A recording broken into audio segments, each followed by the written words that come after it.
শ্রেষ্ঠ হওয়ার প্রতিক্রিয়া।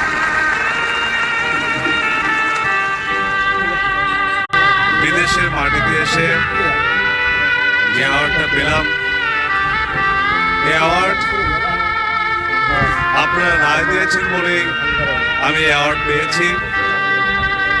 আর আমার নায়ক হওয়ার পেছনে আমার দর্শক ভাইরা যারা এখানে উপস্থিত আছেন, প্রবাসী ভাইদের দোয়া ভালোবাসার কারণেই আমি মান্না হয়েছি।